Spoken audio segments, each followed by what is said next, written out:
when you recognize that the world that you see is nothing but a mirror for the way you see yourself, then if you want to change your life, the place that you must begin is by seeing a different image of yourself. To go inside and pardon me, and just focus on trying to find something that you accept about yourself is a way to begin, but only a way to begin. Because the ego will very quickly remind you of all of the other things that you don't like too much about yourself. And so the process must be undertaken in the presence, with the presence of the God Self, so that you can learn that the reasons that you don't like yourself, the reasons that you have created an image of an unacceptable person, are false. There's no validity behind them. Otherwise, it just becomes an exercise that will soon change.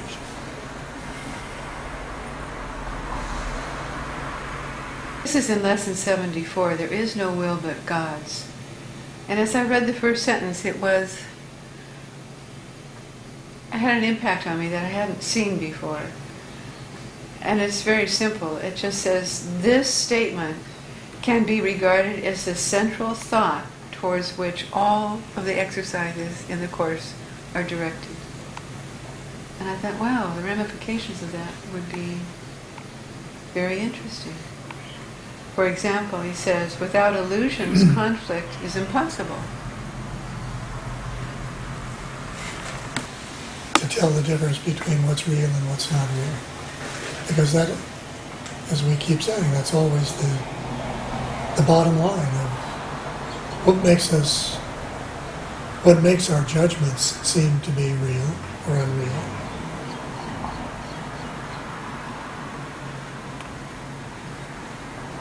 Well, could you say that the effect of whatever our illusions are always seem to further separate us from a sense of wholeness and peace and Yes, yes. What you said the other night, on Tuesday night, was totally appropriate. What did I say? I don't remember. When you were saying that whatever your belief is, you will always find evidence that it's true in the world, simply because the world is a mirror for what you believe about yourself.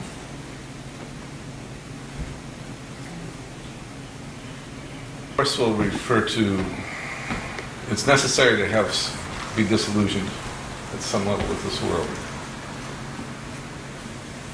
So we've all had some success, we've all had some joy from external circumstances and situations. So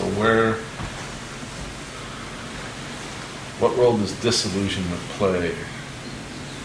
I mean, I think we all would agree, and there's another line in the Course, that this world's not enough. We've all felt, as good as it is, it's still not enough. It's disillusioned with, exactly. Well, bottom line, what all of us become disillusioned with is the fact that we want to be loved and we can't find love here. It's the same thing Jesus told us, that his whole disillusionment was that he believed that God was an all-loving God, but there wasn't any place in the world that he could find evidence that, because of course they believed that God had created the world. So if God did create the world and there was no evidence of an all-loving God, that obviously is a pretty big disillusionment. Is that the word? Yeah. It's impossible to find a constancy in this world that is safe, that you can trust. It's forever unstable, forever shifting, forever changing. And whether it be your body or your livelihood or your relationships, there is no stable foundation that exists at all in the ego. And I think once one realizes that, then part of what we have that deeper inner yearning for seems to me to be, where am I safe? Where can I go that I can trust? And initially, yes, it begins as, where is my body safe? But then as we learn what the body represents, we obviously know that it can't be the body safety that we're dealing with here. There's a deeper sense of where am I secure? Where can I trust unconditionally? And you can't find anything like that in this world. You can play in this illusion for any place that you enjoy or you feel makes you more comfortable, as long as you know that this is not the end of what you seek. I mean, there's nothing wrong with enjoying yourself. In fact, many times they said a happy learner is one who is going to let go of our illusions because you're not fearful. So there's nothing wrong with being happy, but I think there's a different understanding, perhaps, of what it is that makes us happy. And what makes me happy is to be with a community of loving friends. But there's no reason to suffer here is another thing. There's no need for sacrifice. There's no need to deny yourself something that you would enjoy, not as an end in itself, but as an accommodation to what you want to experience. Become disillusioned with that and saw there's no end to this, and it doesn't make people happier because they keep striving all the time. So we said there's got to be something else. And in that, there has to be something else. Did a whole new life open up for us?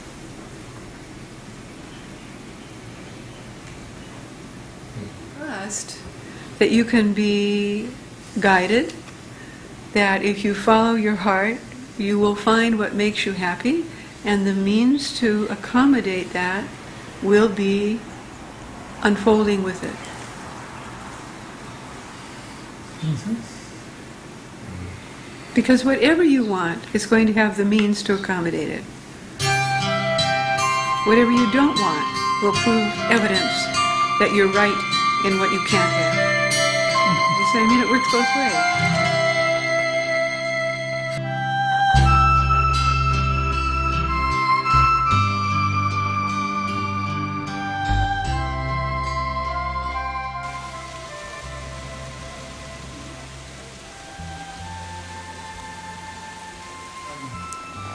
You want to start this to record this one? All right. Okay. So, I'll ask.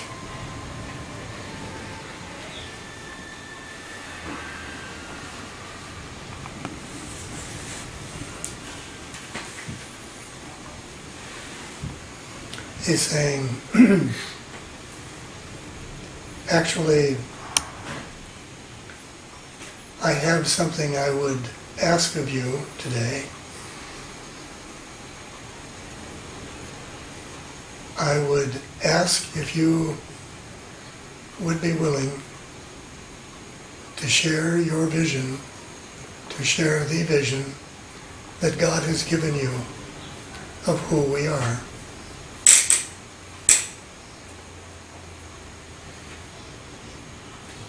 I ask this gift because it is a gift that we can share. As you are willing to show me the vision of myself, you and I together will forgive this world. And in the light that comes from this, I ask that you will go with me to everyone and bring that light that they may see.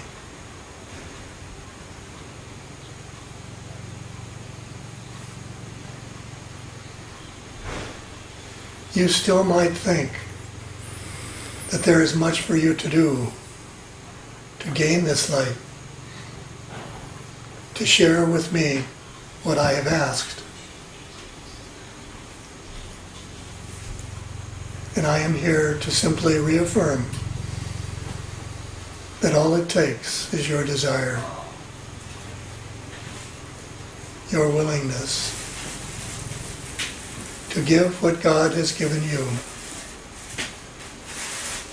And even though you may not see it in this moment, as you give it to me, and as we share it,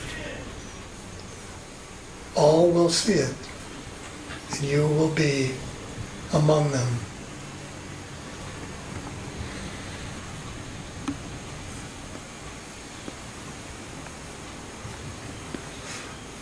You might think that it must be me who would bring the gift of vision to you. But what I am trying to share with you is that this vision lies as surely in your mind as it does my own.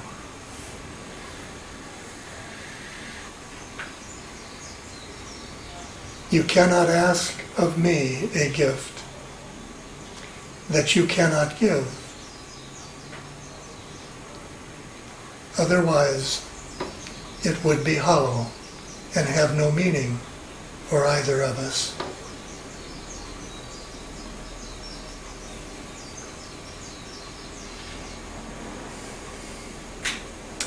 You will not know the gifts you have to give.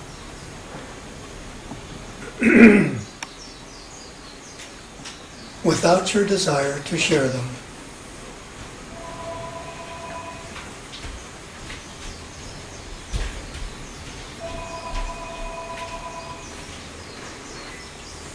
But in your desire to share them, you will come to recognize a fullness that you could not imagine before that was there. This gift I ask of you to share with me is the one that you must share when you come to remember the truth of who you are. For it is the gift that binds us all together. It is the love that you were created in and have extended as your creation in God's name.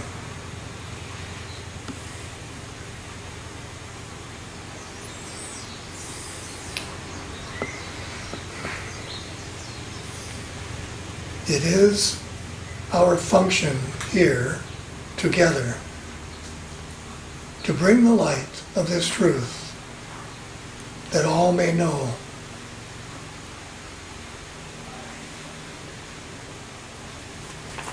You may not see right now the ease with which the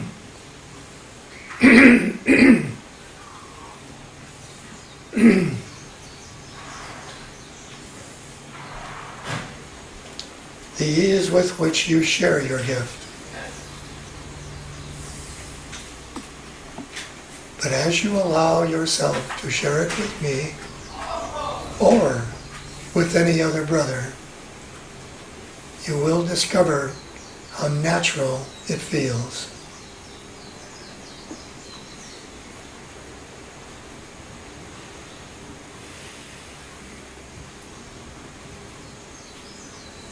It is not something too grand for you to feel right now, for it lies solely within your willingness to lay down your defenses and accept the one who comes to you to save them from their fear.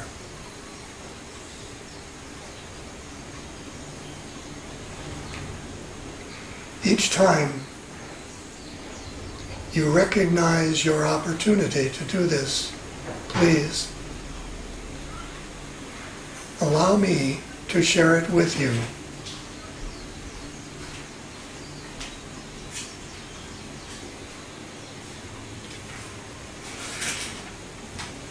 It is not because I have more to share than you, but it is because of the confidence you have placed in me.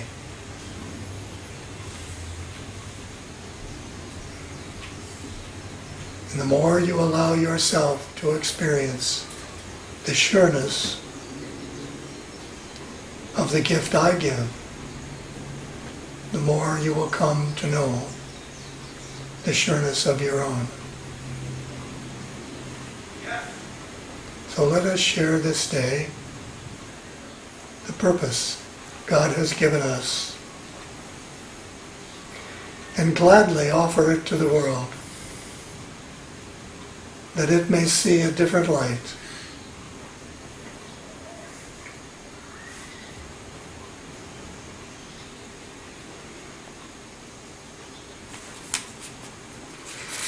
You are that light, you know. There is nothing you can do to change that.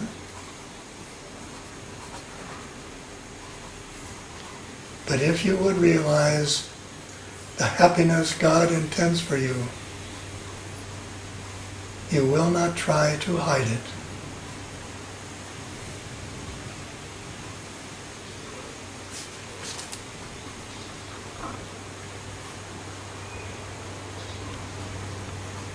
I have asked that you share your gift with me.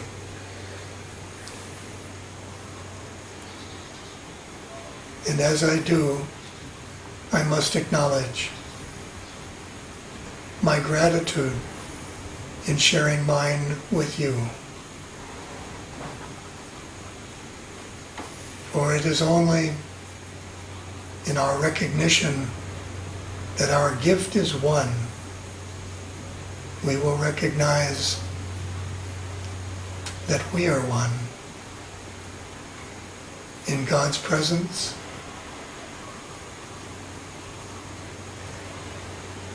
and in the presence of all you consent to share our gift with. Rejoice with me then. Feel my happiness. Feel my gratitude that we can walk together.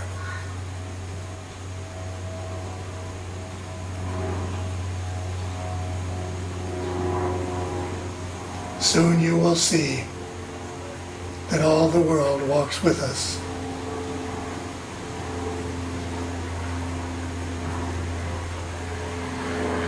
And you will know the happiness I feel.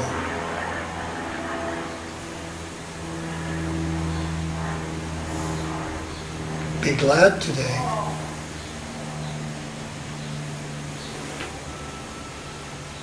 Feel no sorrow.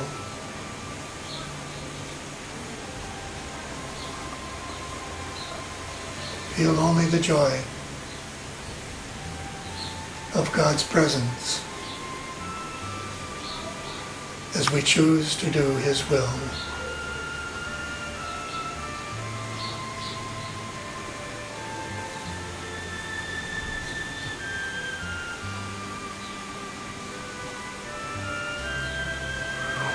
And so we say together, knowing that our journey nears completion,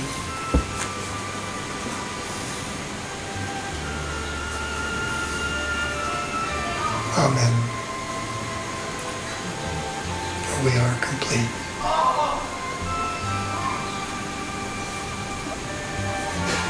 And what do you got to say for yourself? I'm happy. This You're is happy? Good. This is good. I'm awake and happy. Yeah. Yeah. This is. We were given a gift here this morning. You know that. Mm-hmm.